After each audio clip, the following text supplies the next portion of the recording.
So we have been talking for this entire weekend about the dangers of Fukushima, and we've also now today gotten into the solutions for Fukushima as far as it relates to you and I. And as I said earlier, I'm heading the coordination and the organization of a group of specialist physicians that are going to be treating the sailors that were exposed to excessive levels of radiation during Operation Tomodachi. That was in March of 2011. And the sailors were mostly on the USS Ronald Reagan, but there were also other ships involved. And as we stand here at this moment, there are already dozens and dozens of these cases of these sailors that were exposed that already have cancer of various forms. And as I showed you earlier, there is a wave after wave after wave effect of what happens when you're exposed to either low levels of radiation over a long time period. There's certain waves that start coming up in sequence.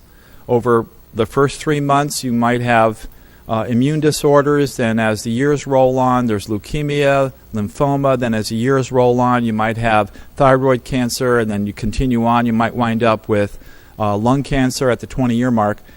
And it's very difficult to associate back that the cancer came from radiation.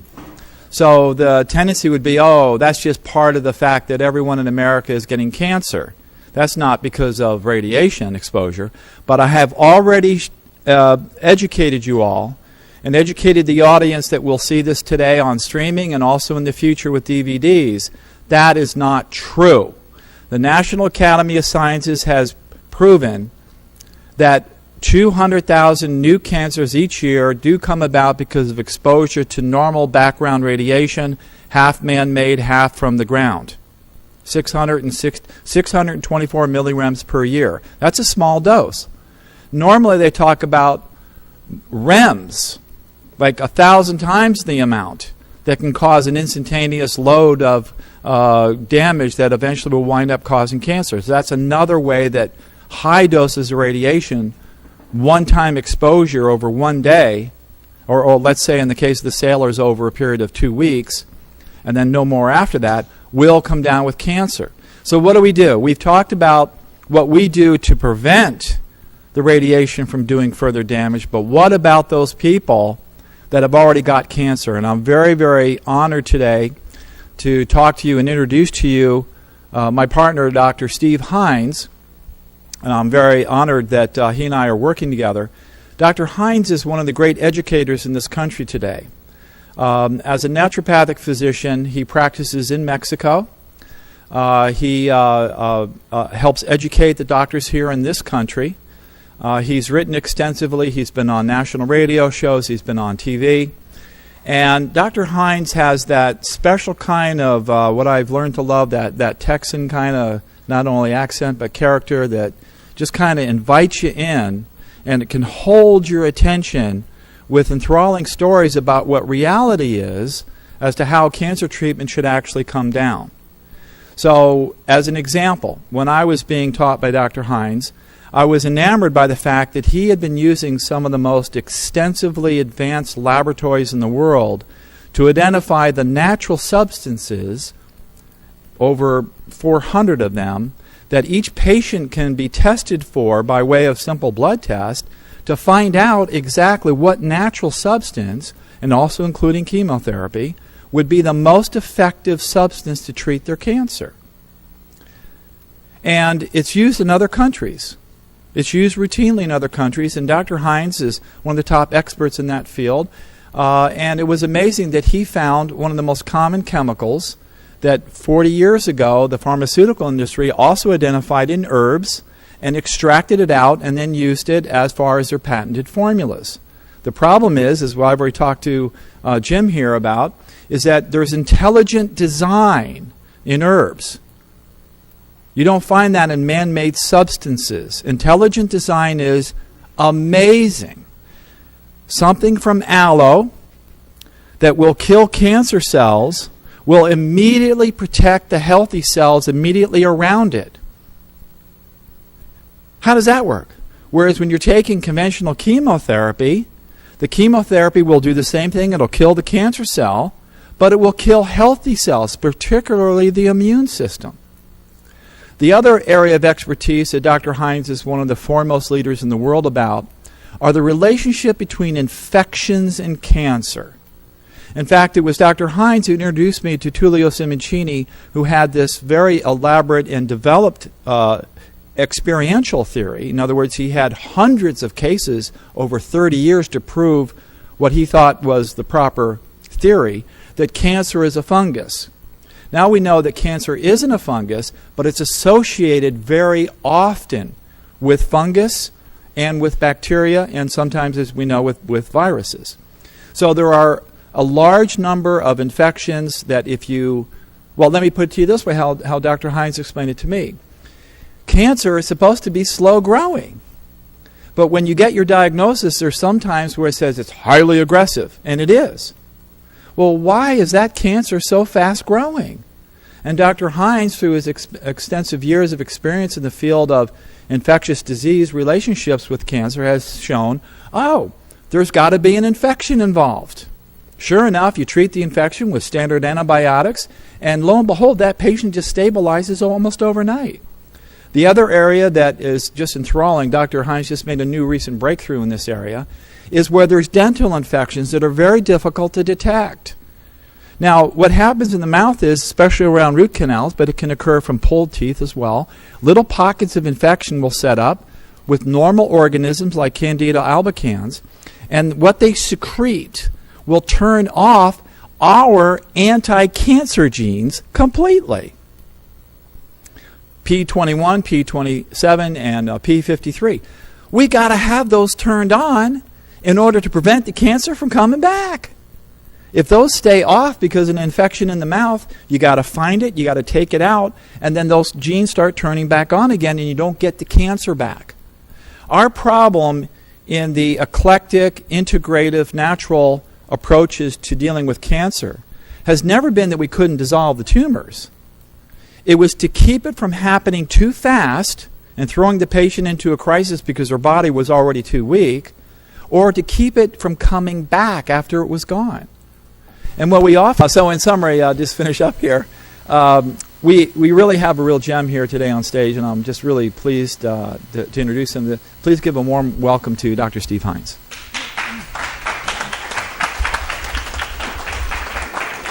Thank you very much. Just one patient. I'm a traditional naturopath, not a naturopathic physician. There is actually a difference.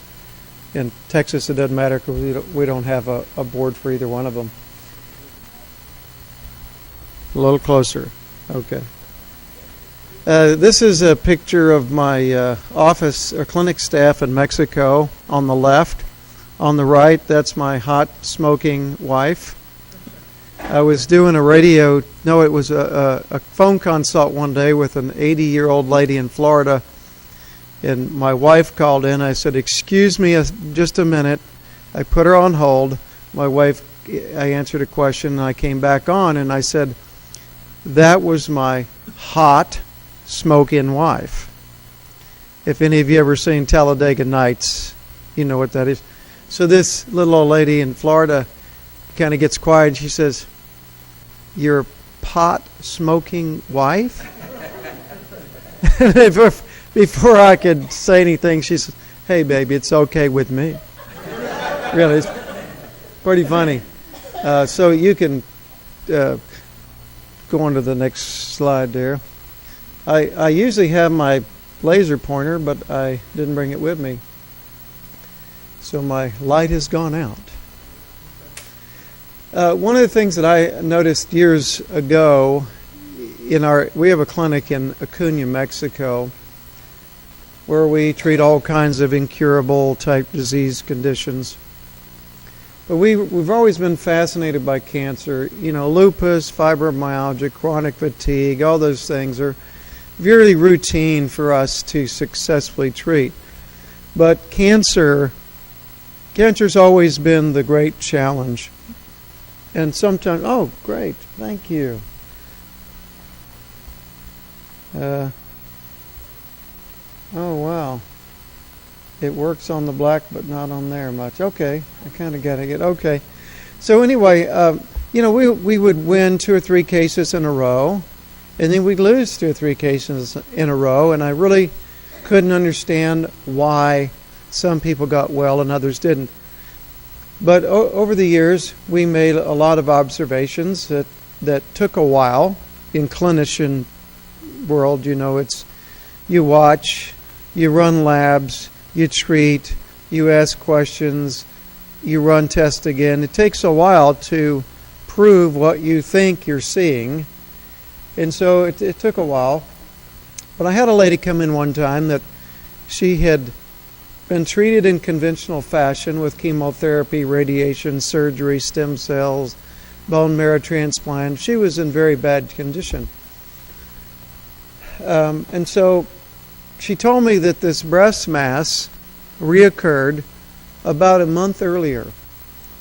And at this time, literally a month after she was able to feel it, it was the size of a tennis ball.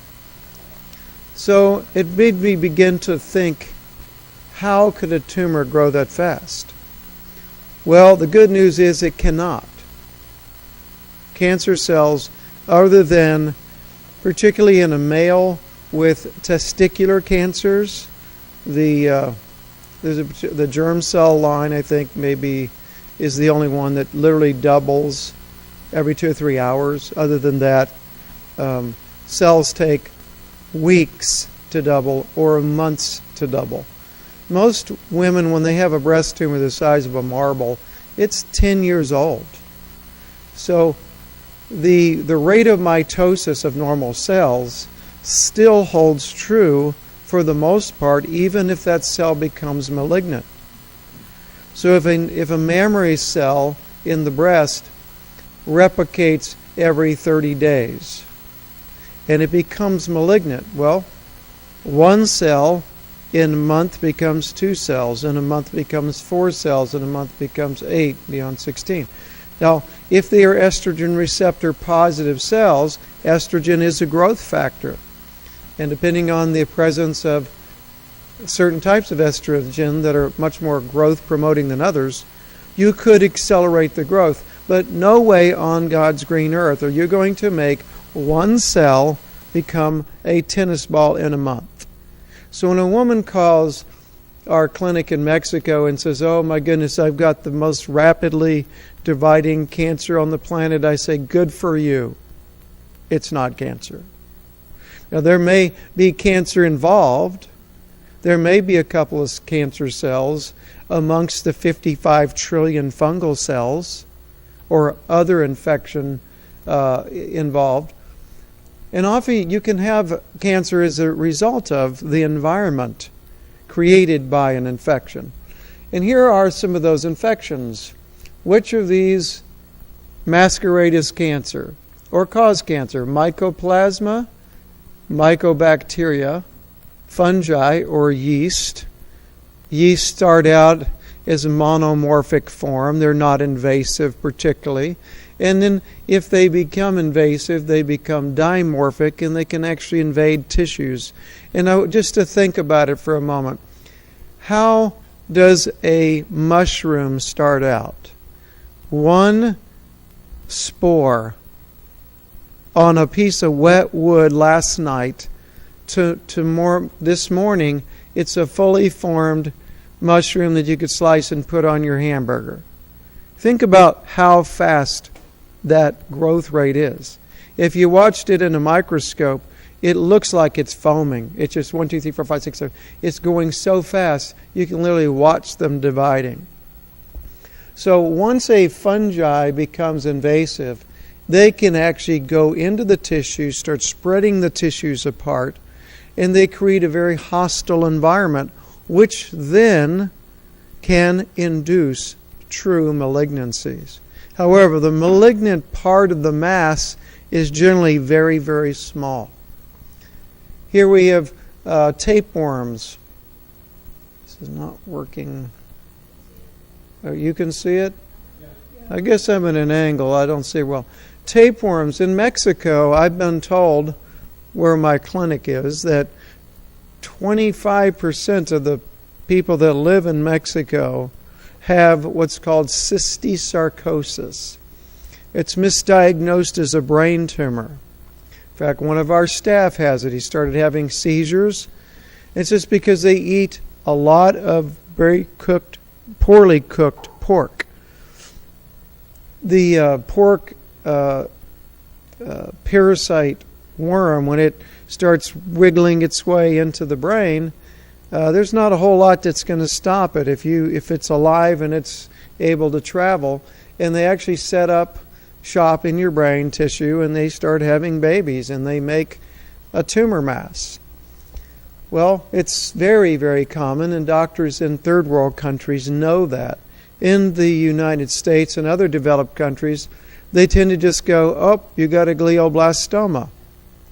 So, unfortunately, once you get one of those in your brain, there's not a lot you can do about it except take some effective praziquantel. It's also known as biltricide. It's a very specific agent for tapeworms, and kill the cyst or keep them from replicating. Otherwise, you'd probably have to have brain surgery, which most people don't volunteer for if there's any other option. And usually they take some anti-seizure meds for the rest of their life, and that's kind of how you manage it. You have another one here, the spirochetes. This is Lyme disease, Leptospira treponema denticola. There's quite a few of them. HHV6 is a virus.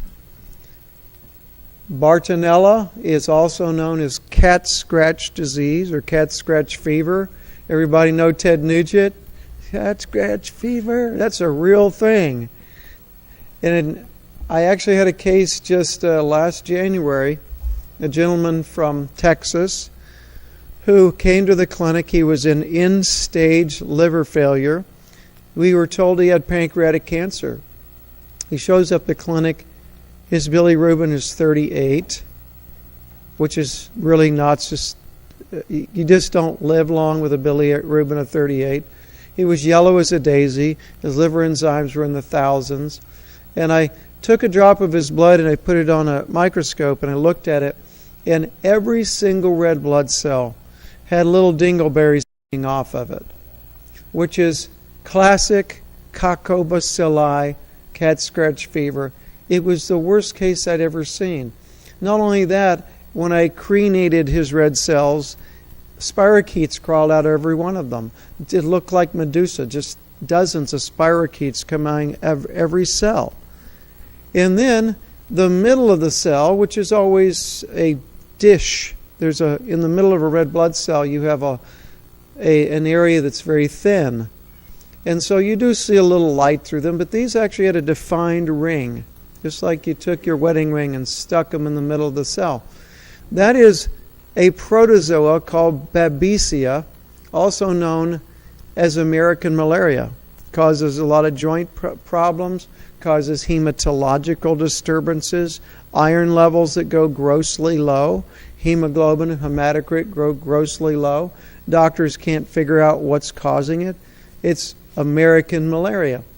This guy had Lyme disease, cat scratch fever, and Babesia, and nobody caught it.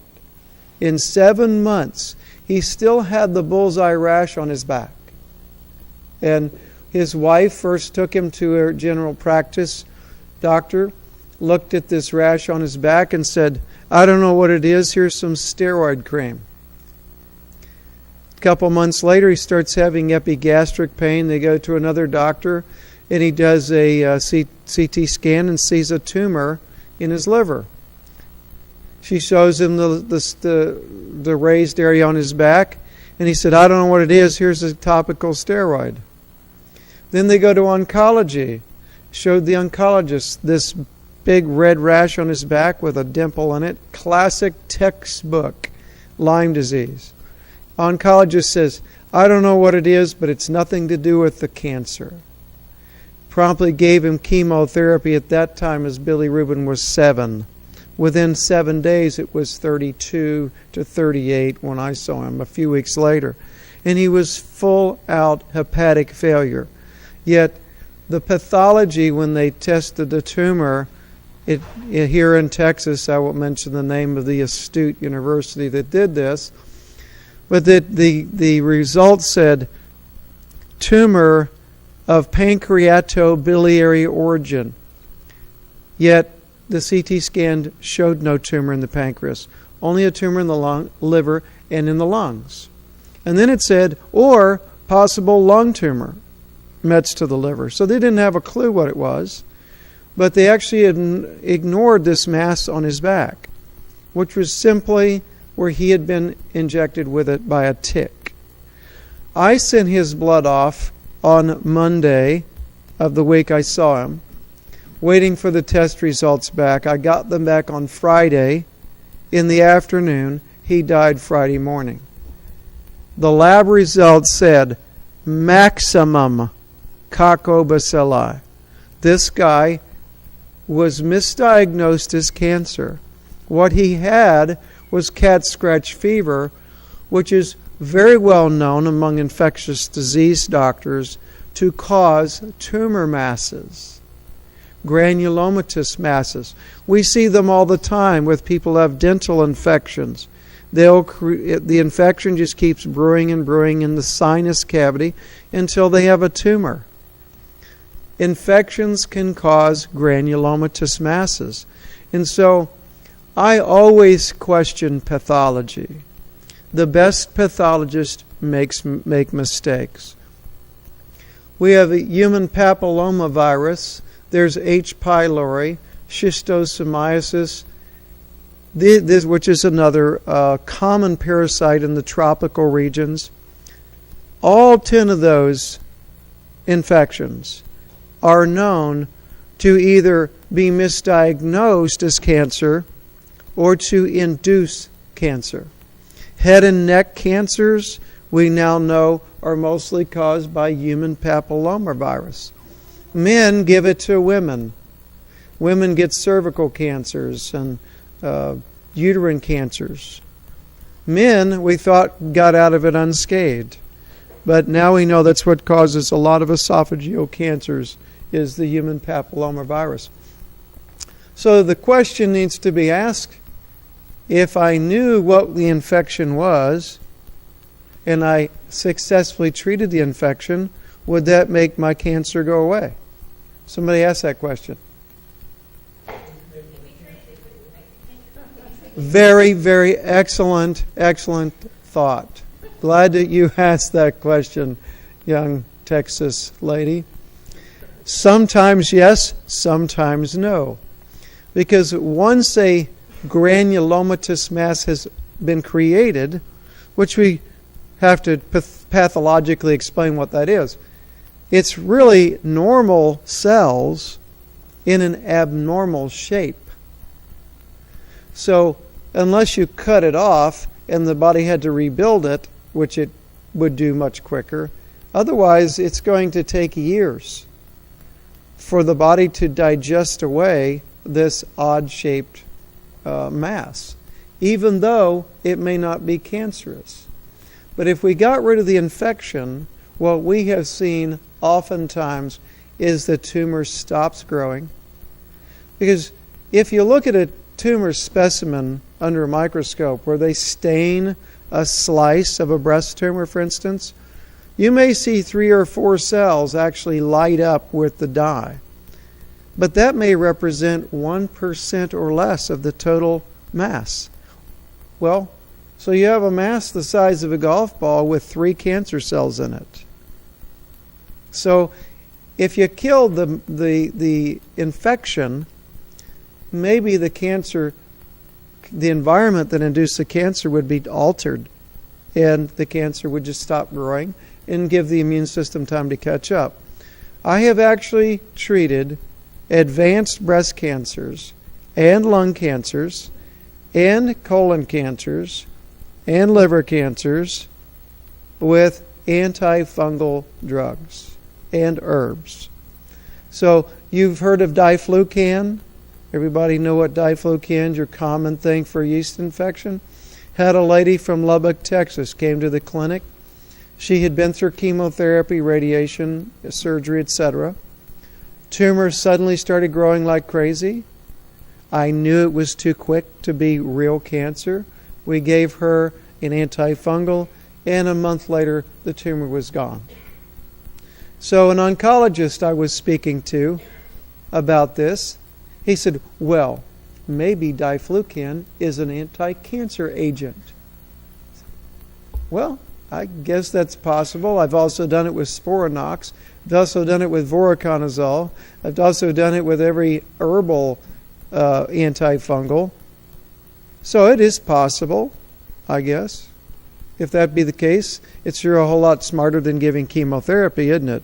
Give me 250 milligrams of diflucan for a month for $20 and see if my cancer goes away. And frankly, that's what we recommend most people do. Before you go and get cut on and do radiation and all these elaborate things, why not do the simple, the obvious, the thing that does little of any harm, is take some antifungal medicine. See if the tumor shrinks. Oftentimes it will.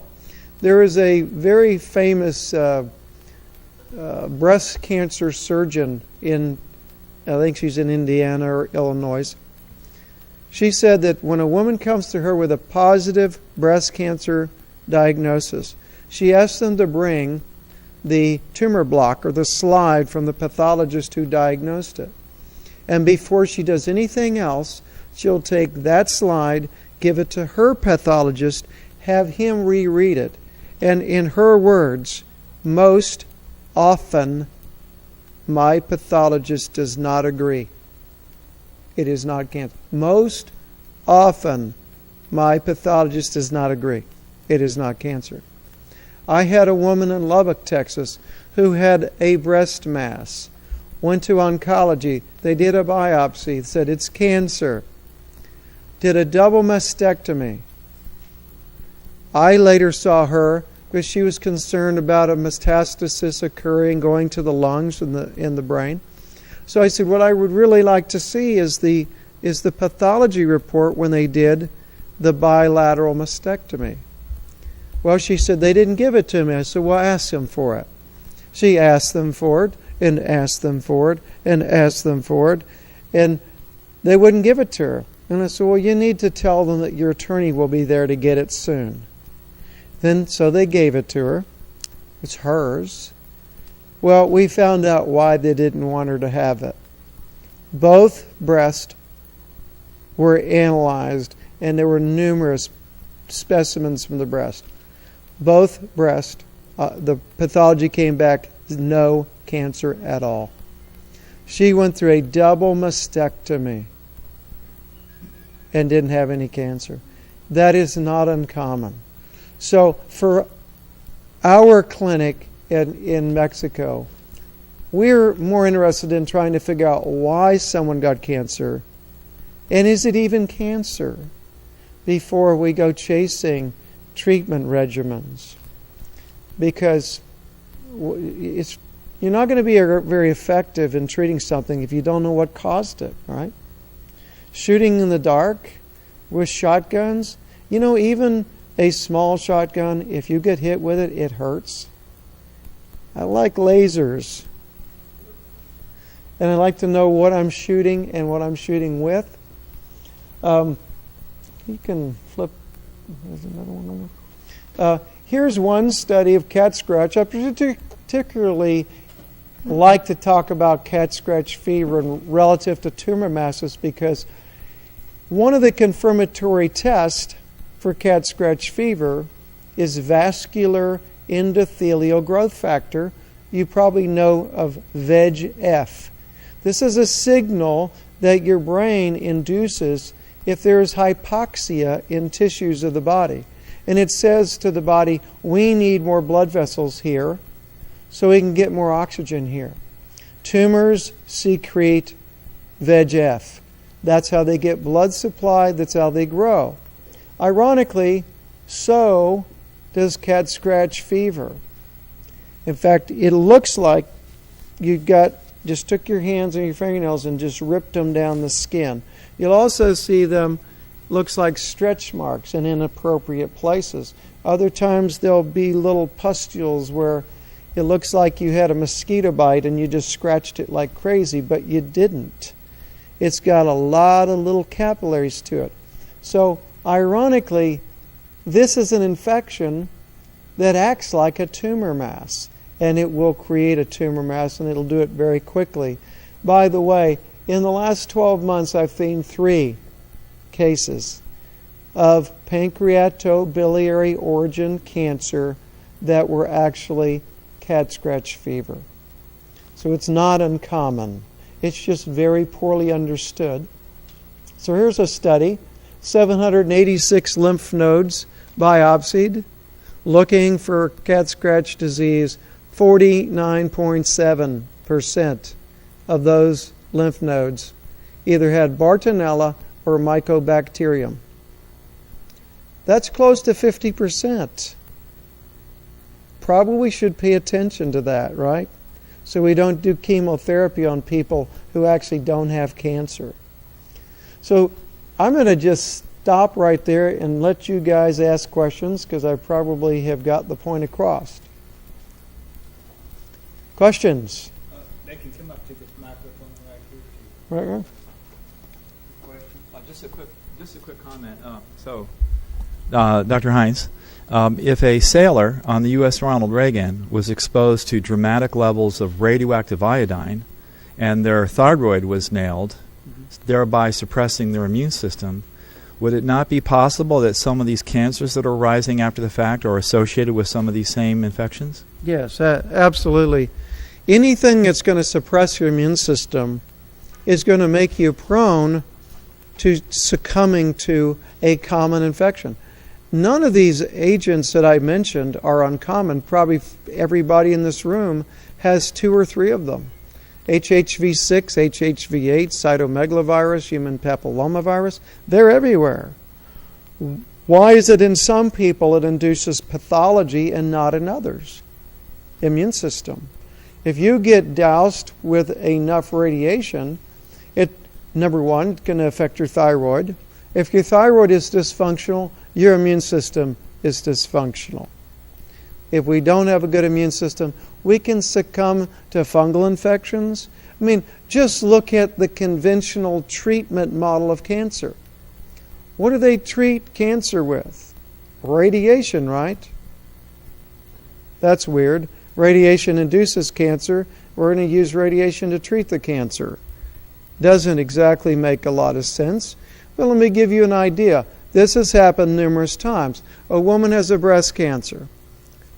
Insignificant amount, a BB size that shows up on a PET scan. They sent it to biopsy and they said, oh, this is cancer. We've got to be aggressive with it. So they cut the breast off and then they do radiation on the breast, what's left of the breast. Where's the radiation beam going? Right through their lung, correct? How many cases of lung cancer secondary, actually not breast cancer, metastasized to the lung, but primary lung cancer? They never smoked a cigarette. It's exactly where the radiation beam went through to treat the tissue around the mastectomy. Or their heart fails because it fried the pleura and they start leaking fluids around the heart. So radiation definitely induces cancers. It's done all the time in cancer research. So why wouldn't it induce cancers or immune suppression in people who are exposed to long-term levels of high background or acute levels, as in the Fukushima circumstance? Anything that's going to suppress the immune system is going to allow you to succumb to an infection, and that infection may then in turn cause a cancer. So yes on all points. That a question?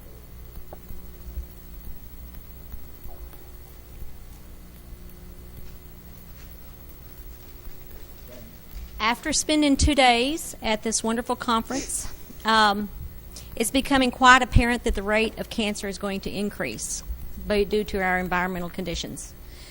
Could you kind of give a brief of best practices that you would say of how to approach if someone receives a diagnosis, some of the step 1, 2, 3 things that they should look for so that they are not taken down this trail of automatic cancer, lop it off, kill it, burn it, poison it, Yes. So your first would be? First thing, the most important thing of all is dental infections. Root canal teeth, cavitated sockets. I have seen 6 cancers of the eye. All 6 had a root canal right there. I've seen 6 triple negative breast cancers. 5 of the 6, when we did a thermographic imaging, which is heat signatures for early detection of breast cancer, the right or left mammary meridian tooth, which is a lower canine or incisor. Behind the eye tooth on the bottom. Yeah. And on the top, not the wisdom, but the back tooth, are the ones that tie to the mammary gland. And we saw they lit up like a Christmas tree with a white line right down to the triple negative breast cancer. And that's the one you do not want. That one is very, very difficult to treat, more so than estrogen positive tumors. Rarely do I ever see a cancer patient who does not have root canal teeth. Now, does that prove that root canals are the primary cause of cancers? No. But there is such a consistent correlation, and the scans correlate with the tumor sites, with the eyes. Every one of them had a root canal right there. But they are so immune suppressive. The endotoxins leaching into the bloodstream are known to suppress 80 different enzymes that run the human body. Krebs cycle enzymes, urea cycle, ammonia cycle.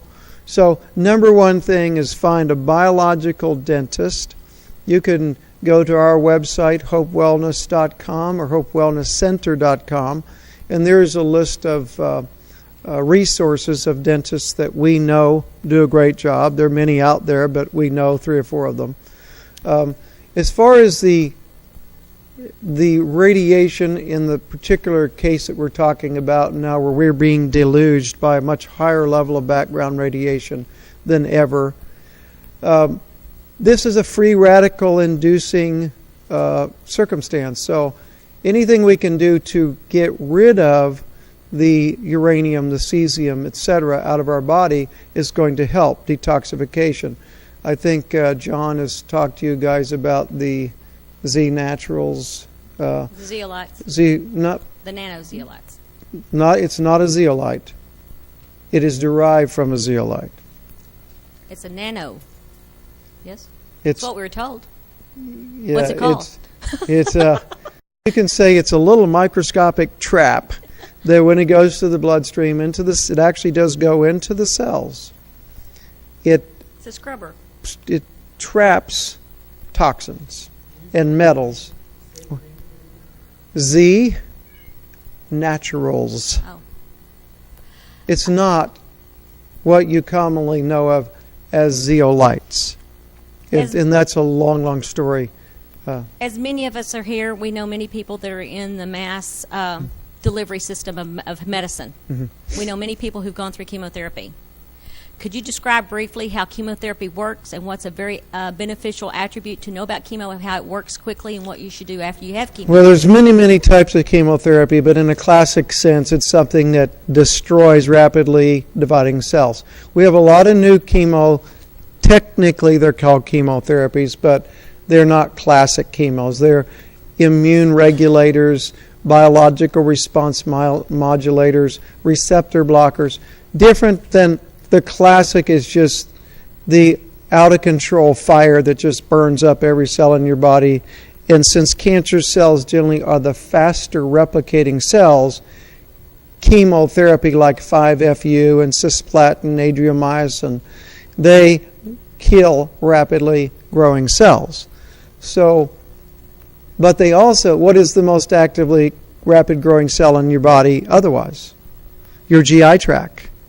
Those cells turn over every 2 days.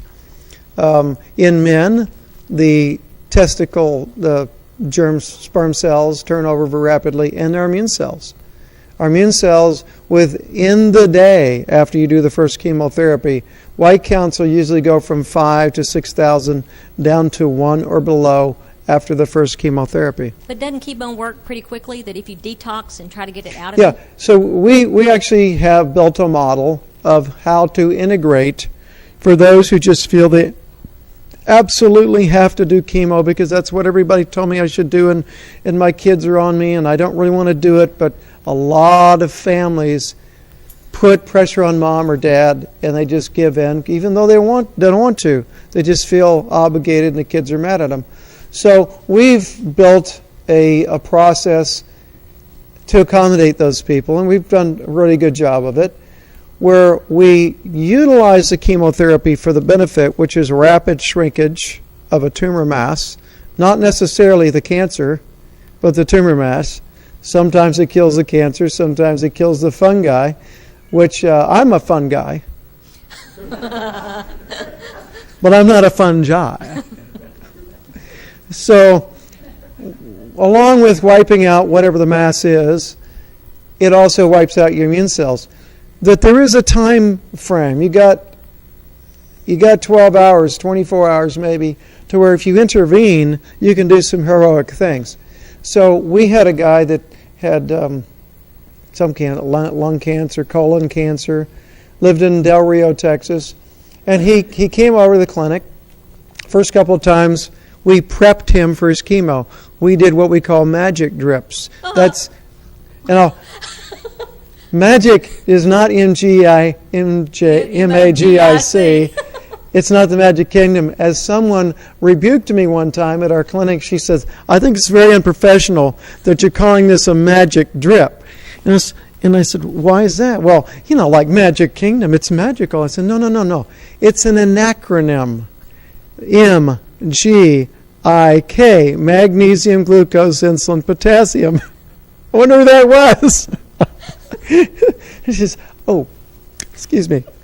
So it is a way of driving antioxidant chemistry into the cell and also protecting the extracellular space, the cell membranes, etc., from the ravages of the chemotherapy. So you get the best of both worlds. Yes, you're going to get rapid tumor shrinkage, and we've actually been able to inhibit the dropping white count and the nausea.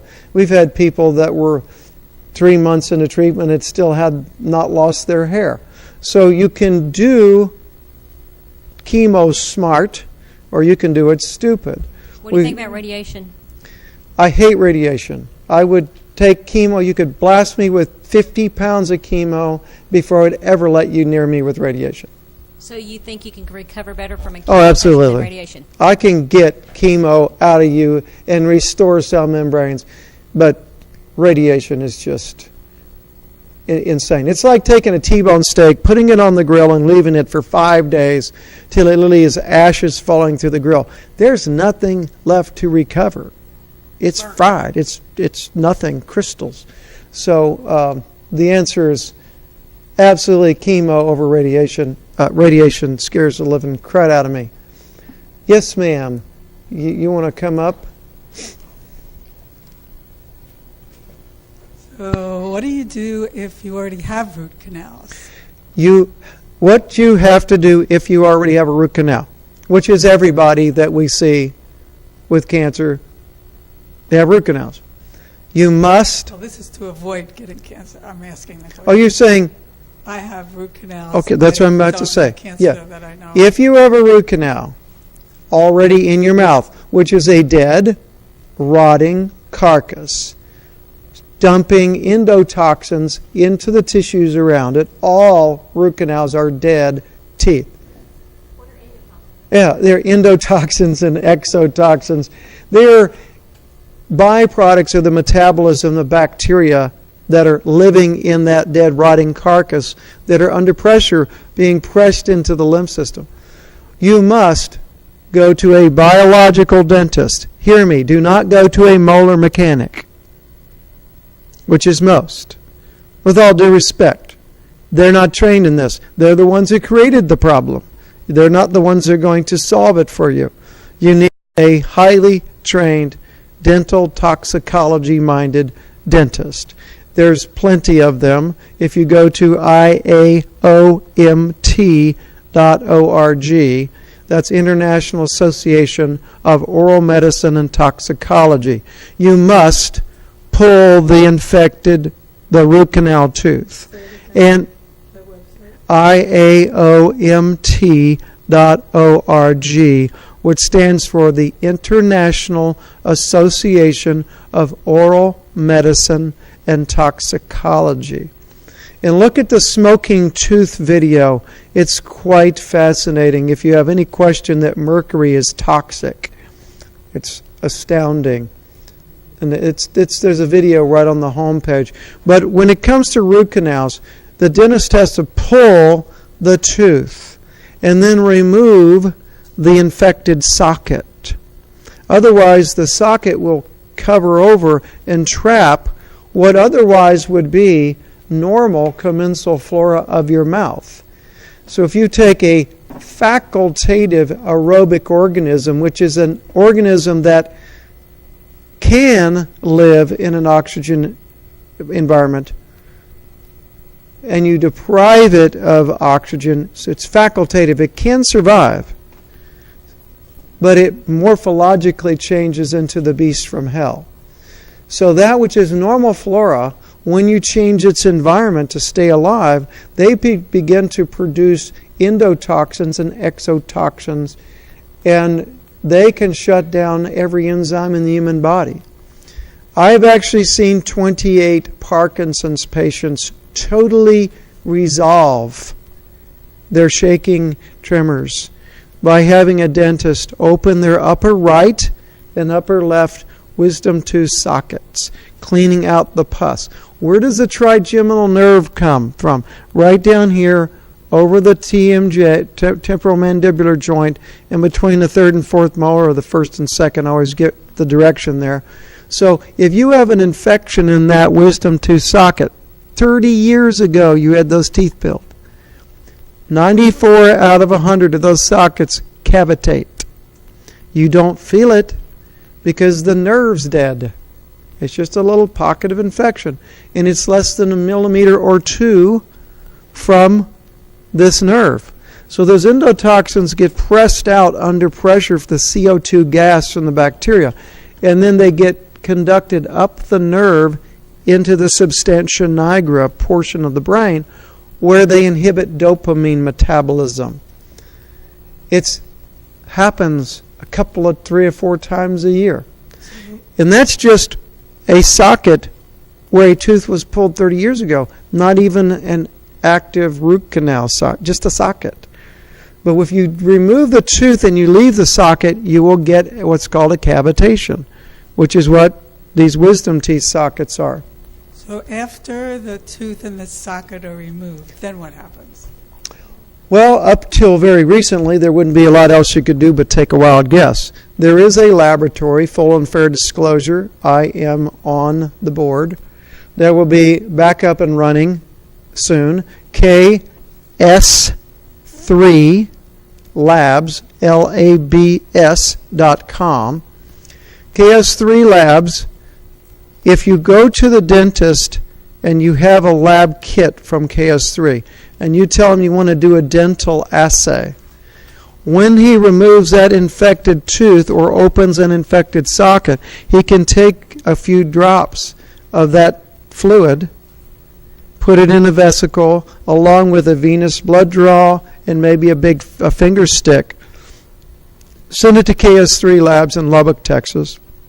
They can DNA sequence potentially 5,000 different bacteria. And back when we had this test before, it's been off the market 2 years. It's been being rebuilt.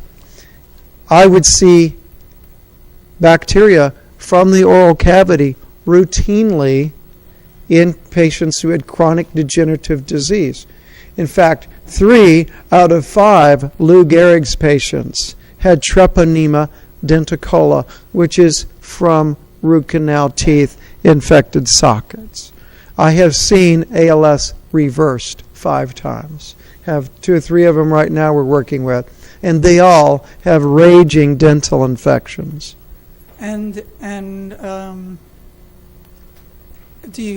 what would your sense be about removing the mercury amalgam, the fillings? I am totally into getting mercury out of the body, but not until after you get rid of the bigger problem, which is the infections. Because think about it. Radiation creates free radicals, right? What does a chronic infection cause? Free radicals. So some things we don't have a lot of control over. I can't control the level of radiation on the California coast. But if I've got a root canal tooth spewing poison into my body, it may be 10 times the problem that the radiation is in that area. So I want to lower my total body burden of inflammation, of infection, of free radical damage. Because we have control over that, right? And are there those biological dentists here in Central Texas? There are probably 3 or 4 within an hour of Austin. There's another 3 or 4 in the San Antonio area. And do you have them? There's 2 in Marble Falls, Texas. If you go to my website, hopewellness.com or drlovemuffin.com, I'm just kidding you. That's a joke. With your hot smoking wife. With my hot smoking wife, yes. hopewellnesscenter.com and hopewellness.com. One's our domestic site, one is the out-of-the-country site. So they're listed on that If you just click on information, scroll down the links until you see dental links. And we've highlighted several in the Texas Hill Country, but also you can go to that association link and type in your zip code and find the nearest dentist. I think I've seen one of them in Marble Falls already. Yeah, one of the things that I'm really totally enthralled with at the moment, more than other things at the moment, because I'm always enthralled with something, sometimes 3 or 4 things a day, is a cone beam scan.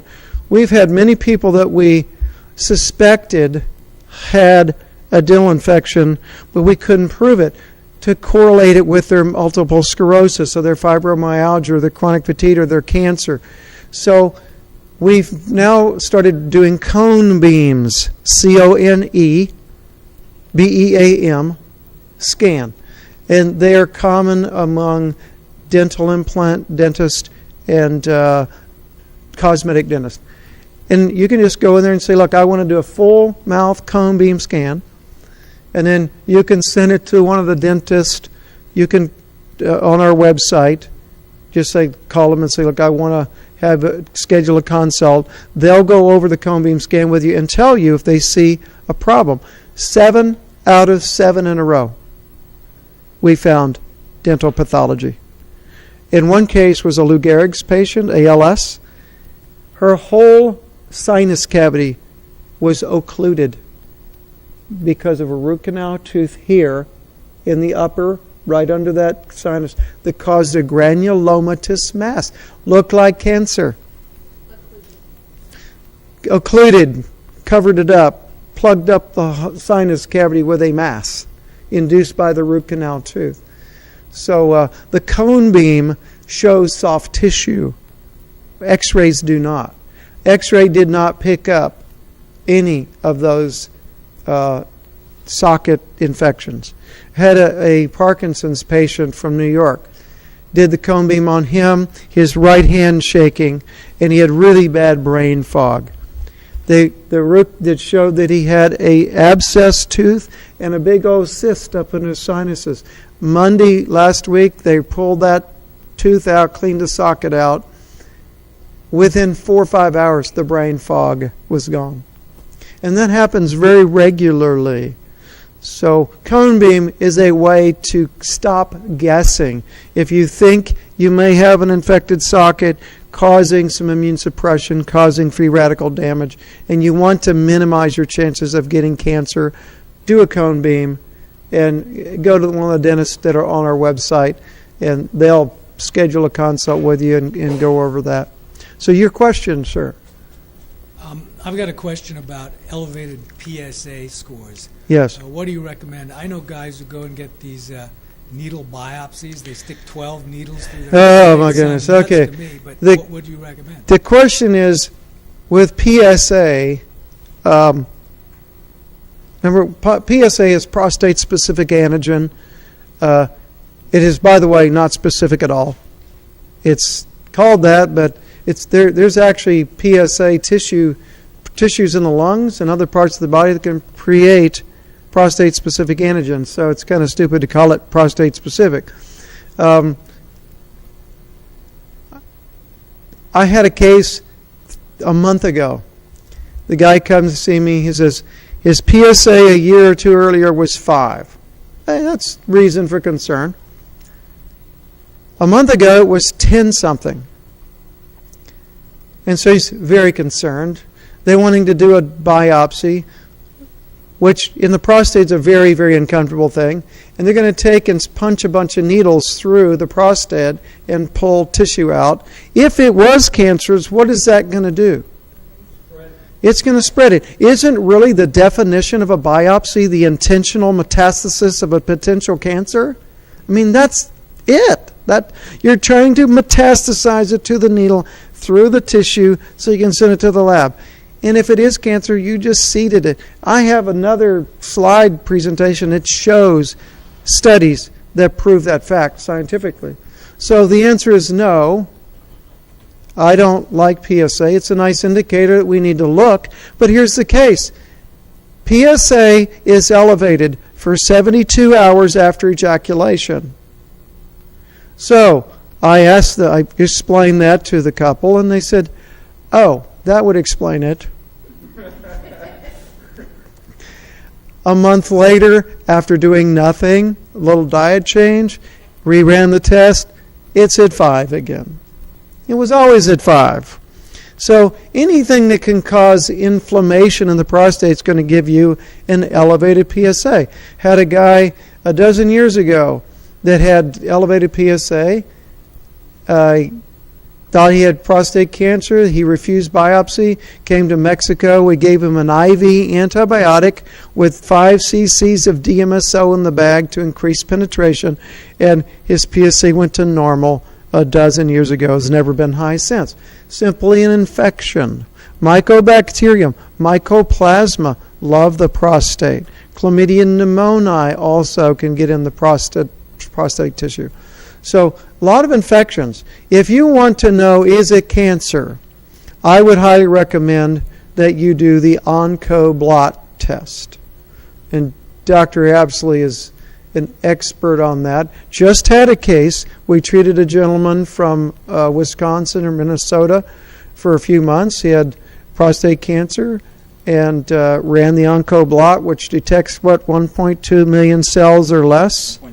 1.7 million cells are left. He was absolutely could not find any. It was a negative test. He's very happy. So the nice thing about the OncoBlot is it doesn't matter where the cancer is, you can detect it. How do you spell OncoBlot,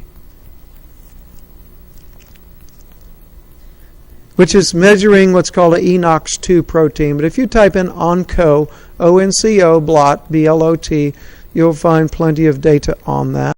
And it's very, very sensitive. It's not, actually, it really can tell you the origin of the cell, can it? Yeah. So it can even tell you what cell line it's from if they do find a positive ENOX2 protein. That's really nice. Now, the bad side of it is it doesn't quantify. It's a yes or no, you got cancer or you don't. So where we might use the Greek test, which does quantify.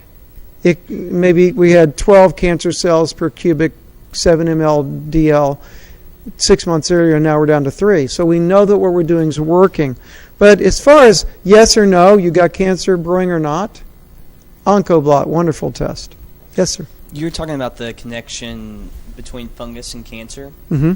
And I was just wondering if I saw a research study either out of Switzerland or Sweden talking about how non-ionizing radiation or EMF increases the growth of fungus by up to 600%. Mm-hmm. Is that something that you see with ionizing radiation like we'd be receiving from Heaven Fukushima? forbid that you get radiation. I mean, I cringe when somebody says they're going to get radiation because they did a mastectomy or a lumpectomy and they want to make sure the area's clear. Well, okay, so you got a 0.01 chance that there's any cancer left, and you're going to increase that by radiating it, and inducing a lung cancer, destroying the tissue, it's going to ooze and it's going to infect. I mean, some of the biggest nightmares I've ever seen in clinical medicine in our clinic were trying to keep the infection down that was induced because of the radiation for what probably wasn't even cancer left. I'd take chemo any day over radiation because repairing that kind of tissue damage is just it's nearly impossible. And we got a lot of tools. And it can be done, but it takes a long time and a lot of money. And you just don't generally get both of those things at the same time in the same place. Yes, sir. Kind of a comment and a question. A friend had a fine needle biopsy for a breast lump. Yes. What is your feeling on the fine needle versus the 134% increase in metastasis with a fine needle biopsy for breast cancer? That's actually one of the slides that I have in another study. So the fine needle is fine worse? Needle. If you poke a hole in it, you're going to spread it in the needle track. Yeah. So for me, we have these people ask this question all the time. Well, I think I might have cancer, but they tell me the only way I'll know for sure is to do a biopsy. No. The only answer that they have where they make money and can bill $15 zillion in the CPT code, doing an oncoblot test. Oncoblot will tell you if you got above more than 1.7 million cancer cells, which, by the way, the ballpoint pin on your rollerball is 1 billion cancer cells. Now, that's very, very sensitive. And plus, if a woman has a lump here and it's come up slowly over time, go do her thermographic imaging. Right here in San Antonio, they've got TI imaging. I think they come here into Austin area. They come to our office in San Angelo. They're there yesterday, actually. And see if there's an increase in heat signature from one side to the other. Then you can run a CA-125, a 2527, CA-19-9. There are 3 or 4 common breast cancer markers. They're none of them perfect. But hey, you got a breast lump, you get a thermography, and it shows that it's definitely elevated heat there. It's read by a radiologist, and he puts his opinion. Probably suspicious for malignancy or probably not. These guys are very good. It's very sensitive. You can probably get an inkling 18 months earlier with thermography than you would with any other scan, and it's not with radiation. It's just heat. And so if you then run a couple of common cancer markers, so you got a lump, you got an elevated thermographic imaging, plus you got an elevated CA-125, or maybe an AMAS test, AMAS test. That's another inkling. It's a pretty good early detection. Does not tell you where the tumor is. But if you got a lump, you feel it, you got a positive thermography, a positive elevated CA-125, hey, it's probably cancer. But now with the oncoblot test, that's so wonderful. We just don't have to guess, and we don't have to treat people for things that we suspect they have that they really don't. Okay, stepping back a little bit, are you saying that basically, root canals, things like that, create places where normal bacteria can, I guess, become pathogenic? Yeah, become pathogenic, I guess. Some of them because of a highly anaerobic environment or something, but then they would also induce other ailments. They do all the time. Like heart disease and MS, heart disease, ALS, Parkinson's, dementia, diabetes. We've seen 35 diabetics totally blood sugar back to normal after removing a root canal. There are 2. Okay, so in your cancer cases, you've been able to treat these other ailments at the same time. Oh yeah, in fact, most people that have cancer, unless it's acute radiation induced, have a elevated hemoglobin A1C. They're insulin resistant. They're eating a lot of grains, a lot of sugars, which is going to help grow yeast.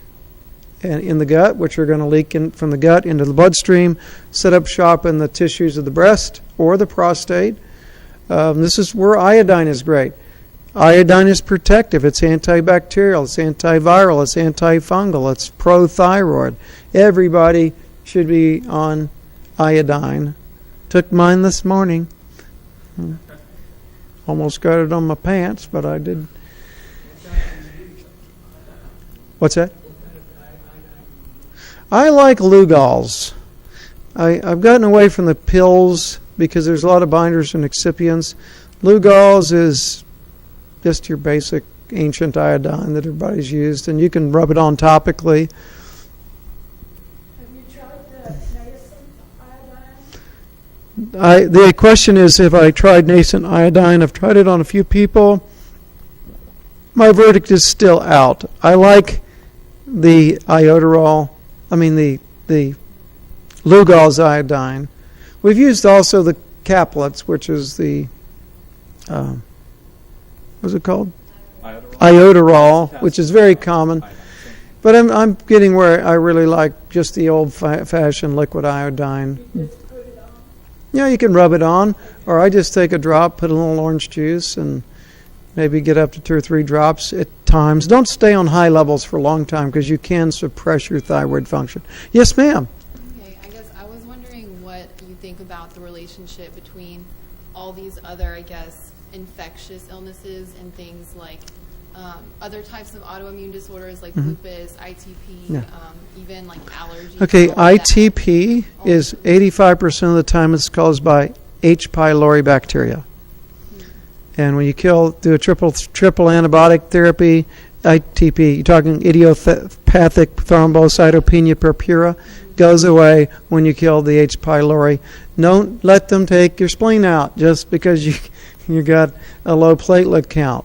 Happened. And another thing, I had a young nursing student who had ITP. She was 21 years old in nursing school, and her platelets were down to 19,000. She was going to bleed to death. Oncologist wanted to take her spleen out. He tried giving her steroids first. I said, whoa, hold the bus here. Before you cut your arms off just because your finger hurts, let's think through this a bit. So I said, in the last 3 months, have you done anything different than you did before? Changed your diet? Got any dental work? No. I said, are you on contraception? Oh, yes. Got one of those ring things. I said, what kind of ring thing? Progestin? Or was it a copper implant? The IUDs, intrauterine device? Hers was a synthetic progestin, which is a synthetic progesterone, touching the mucosal membranes of the vagina.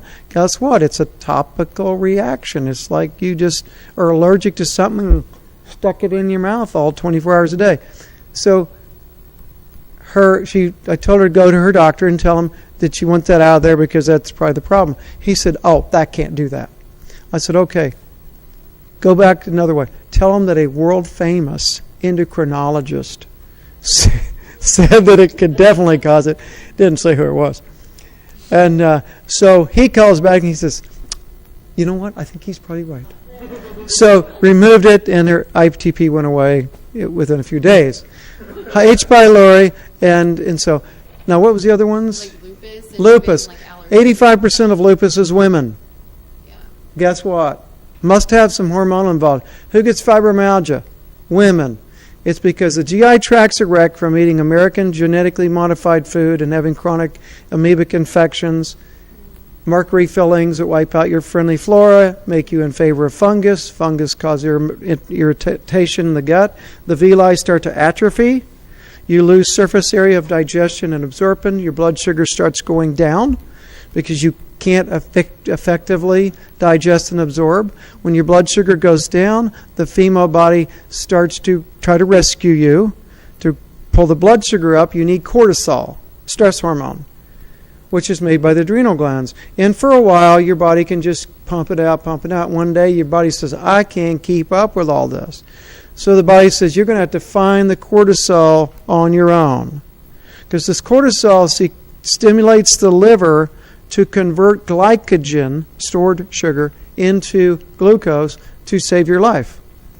Well, when your body just can't keep up anymore, in the female body, your body starts robbing progesterone because it's an easy little enzymatic clip to convert it to cortisol. So when you start ripping off your progesterone to go over to cortisol, now that subtle balance between estrogen and progesterone goes like that. Now you're estrogen dominant, you start competing for thyroid binding globulin, sex hormone binding globulin, the conversion of T4 to T3, which is the active thyroid, doesn't occur because the estrogen competes with it. So 85% of lupus is from that cause right there. In 18 years in clinic in Mexico, we have 95% success on lupus, ANA negative, within a few months. Simple Simon usually. Occasionally it'll involve Lyme disease. Oftentimes it's dental. That was lupus. Yeah, and like allergies, just like allergies in general.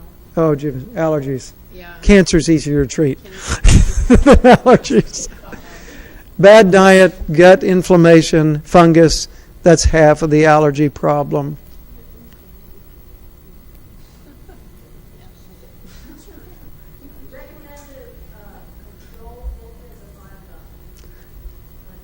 Recommended intake of iodine on a daily basis.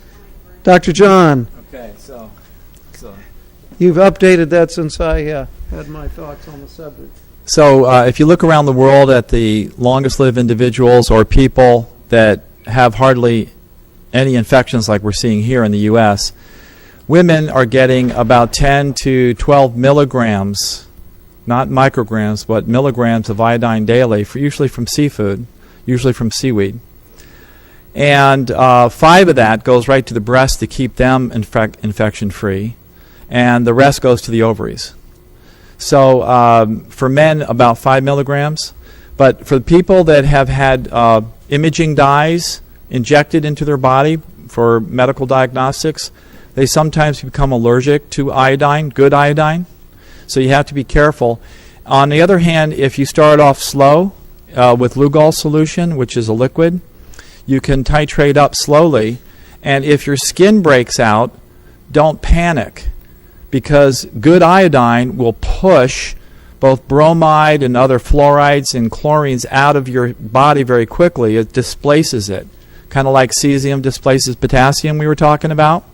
So that's a good thing. You want the bromides and the chlorines and the fluorides out of your body, and normally they'll come out through the skin. So don't worry about that. You can take baths with Epsom salts or with magnetic clay to help that process out. Kind of take some niacin and sweat a little bit, and it passes off pretty soon. But if you're having a true allergy, or if you have a history of allergy to shellfish, then you should be under the supervision of a doctor to increase to that level. But do it slowly. Yeah, iodine definitely antagonizes other metals. So you can actually see an increase in urinary excretion of mercury, cadmium, lead, arsenic, antimony as you titrate the dose up. But as with any of these things, if you need to be supervised by a licensed practitioner preferably, or at least somebody who knows the subject well, because you can dig something up that you don't want to dug up in a hurry. I have seen some people go through some pretty bad rashes, even some anaphylactic, by taking too much iodine too quickly, because when you mobilize mercury, cadmium, lead, arsenic, antimony, you're altering what we call redox status, which is the oxidation reduction, the giving of an electron or the taking away of an electron. And if you do that too quickly, you can create some problems. So do everything gently, test. Don't go crazy and jump to high doses of iodine. And, there was one thing John was talking about, that the iodine levels, I had originally heard that Japanese women get somewhere around 12 to 13 milligrams of iodine a day.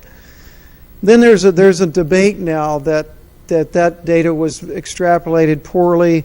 It's more like 3 to 4 milligrams a day, and frankly, I don't know which is the truth. Who knows? And they may not have even calculated it properly.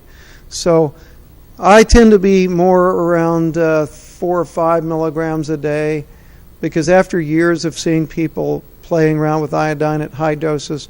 I have seen some people who their health got better for 3 or 4 months, and then they went hypothyroid afterwards when they accumulated too much iodine. So I tend to be pretty conservative in the 4 to 5 milligram range, and I even like to just slowly work them up with the Lugol's solution. Because it's nice about it, you can dilute it out and start with a minuscule amount, where the capsules are pretty hard to titrate. Yes, ma'am. Well, you're my sister's new doctor.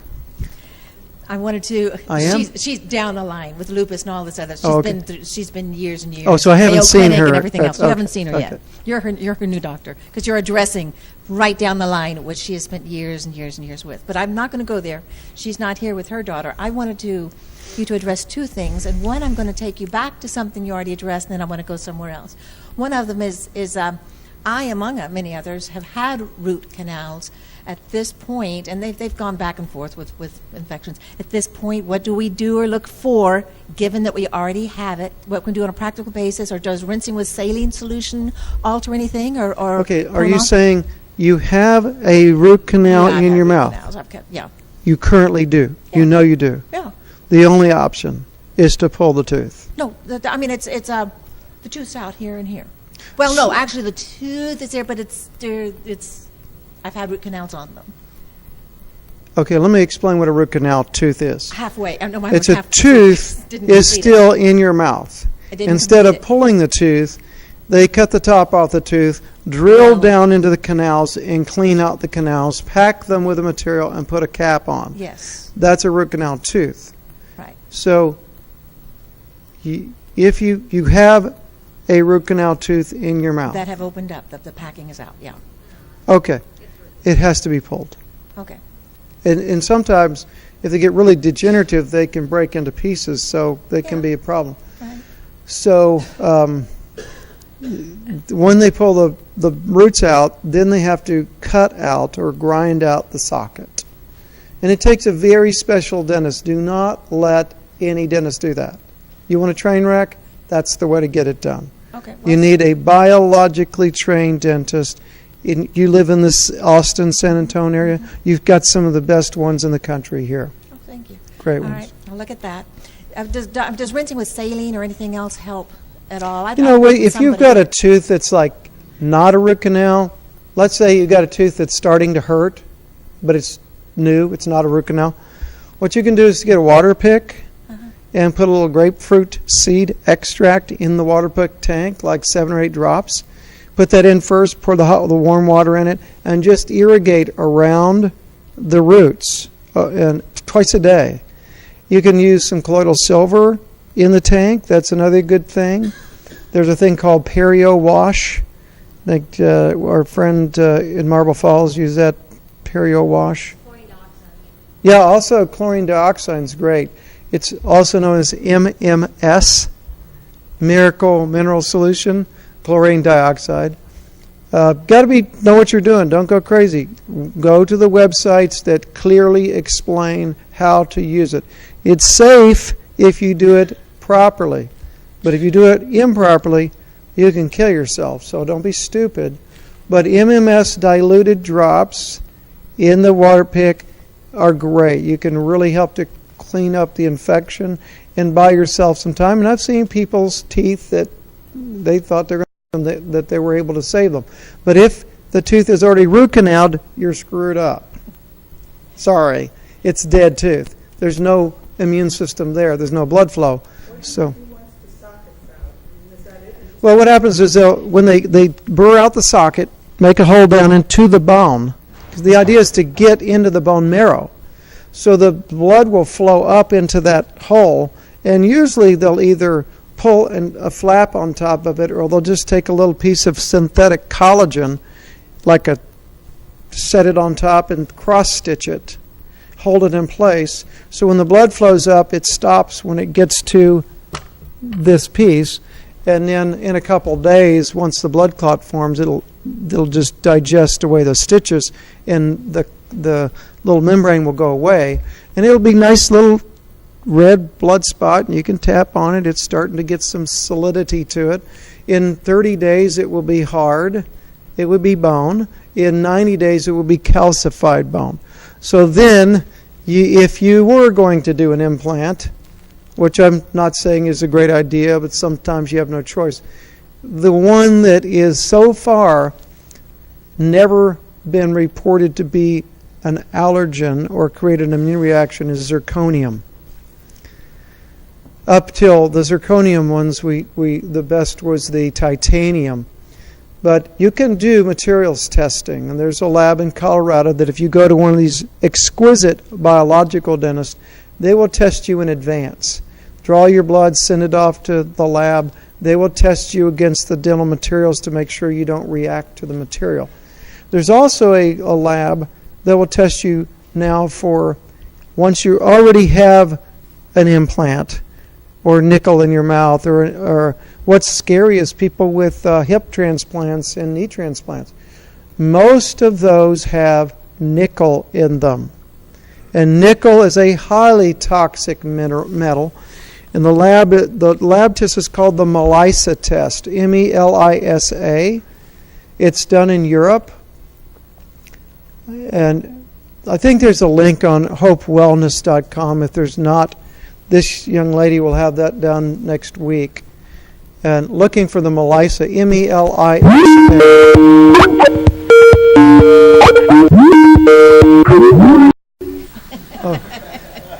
So the MELISA test will tell you if you have a delayed sensitivity reaction. This is very relative to the cancer issue because the way the test works, I love fungi. I mean fungi.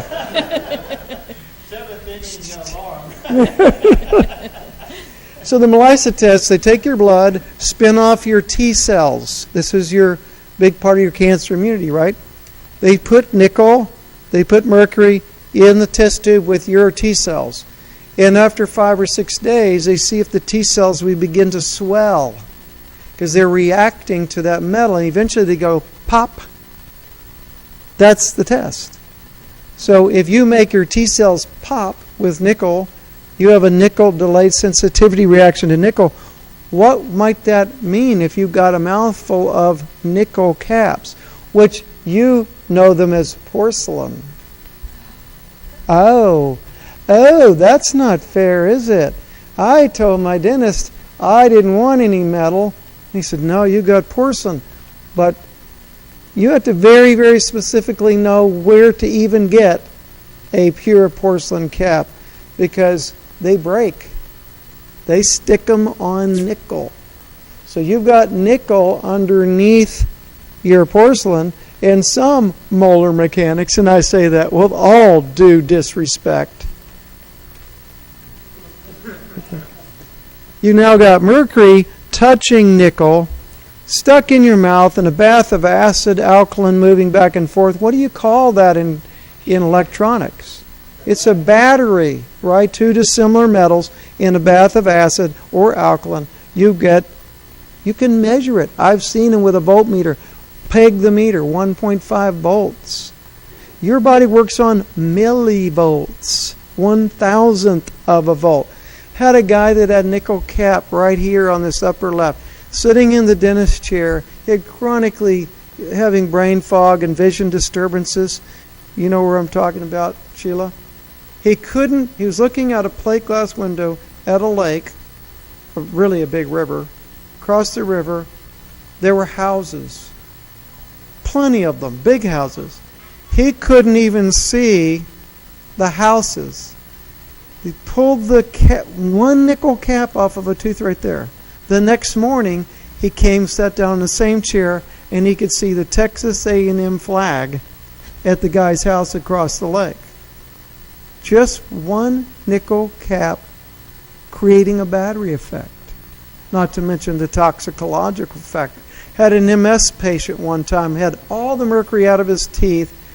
He was at the dentist office, got all the but one little teeny one left. No change. Had 10 of them pulled. Come back after lunch, take the last little speck. Remove the last little speck, and 45 years of brain fog, colored problems. He just said, wow, there's colors. Everything's got color now. And his brain fog was gone instantly.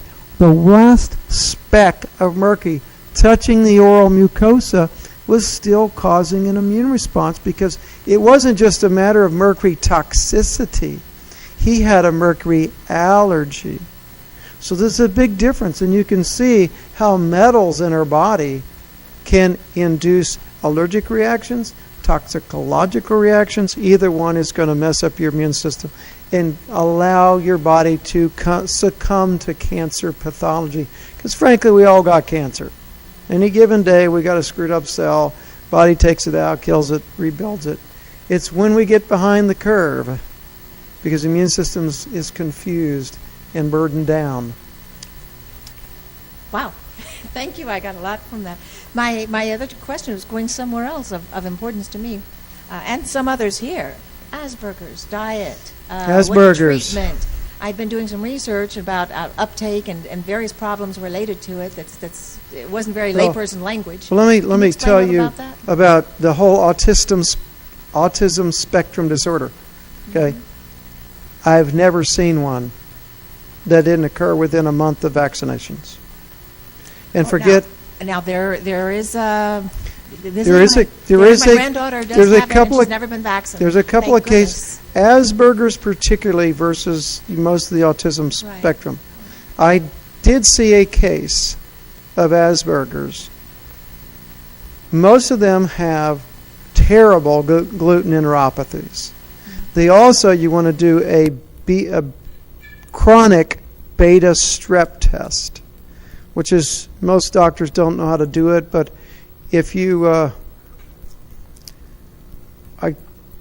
do we have the DNase on our website? Chronic beta strep testing, is that on Hope Wellness? For full disclosure, I do his web development. Yes, she keeps me out of trouble, sometimes gets me into trouble. The test is called we'll put it on there, DNASE, which is DNase, and also an ASO titer for beta strep. And you need them both because one could be bad and the other one be up and you wouldn't know. Chronic beta strep infection is involved very, very commonly in the whole Asperger's, autism spectrum disorder, gluten neuropathies, big time. And a friend of mine, I supplied some corn from Mexico for a test because he does an allergy test. He was concerned that the allergy testing antigens that he was using were from genetically modified corn. So he wanted some real ancient corn, which you just can't get in America because it's all GMO. Even if it's organically grown, it's very suspicious that it's genetically modified, even and organically grown.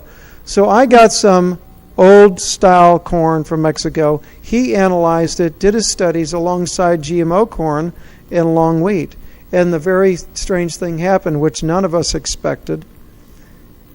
Everybody that responded who had a gluten enteropathy from wheat, barley, rye, they had pathology. They were allergic to some aspect of wheat, the protein in wheat. You call it celiac disease in some circles, but it's really much broader than that.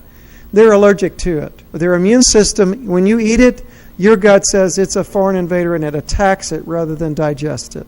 Creates chronic inflammation in the gut, and it's so common, it's about everybody in the country. They just don't know it yet. What he found was that if you react to the gluten in wheat, barley, and rye, you also cross-reacted to even the organic ancient corn gluten and the genetically modified corn gluten. So in our book, we have a dietary book. It's called The Road to Health, not The Road to Hell, as somebody said, nicknamed it. The Road to Health. You can find the information on thehopewellness.com. Our book is based on no grains at all for at least 60 to 90 days. Long enough to heal the villi, stop the inflammatory process, because when you have inflammation in the gut, you hyper-react to everything. And if you don't digest the foods that you're eating, those sugars are going to be stuck in the intestine, and they're going to cause an overgrowth of friendly bacteria. Normal, friendly commensal flora, when they are overgrown in the small bowel, are going to keep you from digesting and absorbing nutrition, and they're going to cause chronic inflammation. So ours is a grain-free, starch-free for the first 90 days. It's called The Road to Health by Laura Schroeder. It's my engineering behind the scenes, but Laura's the journalist who did an exquisite job of putting that together. You can also call area code 325-947-5266. They mail the book all over the planet. That's fascinating. Thank you very much. I'm the model for everything he's been describing here. When 6 years ago I had chronic chest pain, I was premenopausal, I was chronically fatigued, 2-3 hour nap. I would kind of talk like this. So fell apart. Talked to the guy. He says, yeah, I think most of your problems probably with your dental. You might need to see about getting those root canals out. I literally get in the car with my husband like this, going, I don't know about this guy. If something was wrong with my teeth, I would know it. But I went home with the book, Root Canal Cover-Up.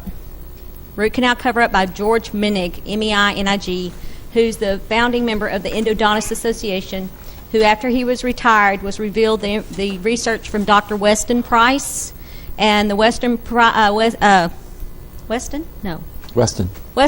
Foundation has excellent resources for everything he's talking here about. The dental is huge. Once I received a dental revision, and something else you should know about the dental is that the American Dental Association's standard of care for infectious teeth is to do root canals. So they do over 50 million a year. So since the dentist is licensed here and doctors are licensed here, what the dentist does here shows up here.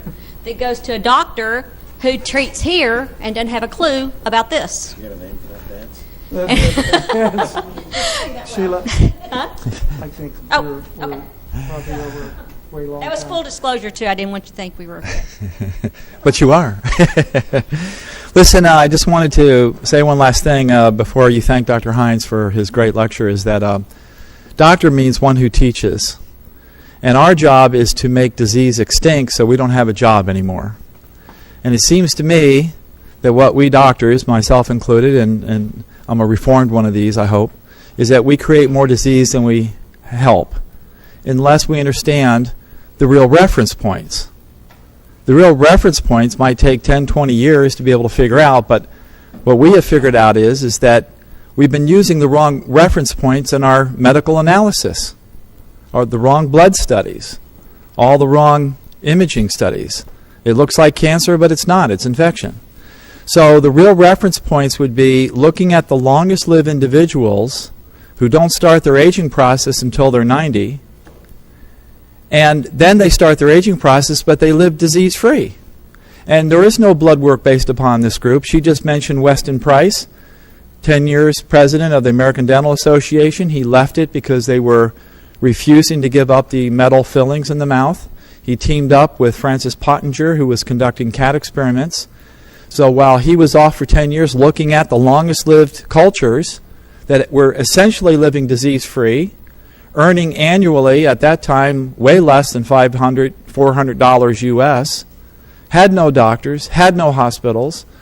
This is our standard that we should compare what we do here in the United States, both in terms of our technique, but also in terms of our analysis. And so if we're not regenerating ourselves, we can't regenerate our patients. And if we don't even understand about the longest lived cultures, how are we going to do that? So at any rate, this is where we come from, and I just wanted to allow you to thank Dr. Hines for his wonderful lecture here.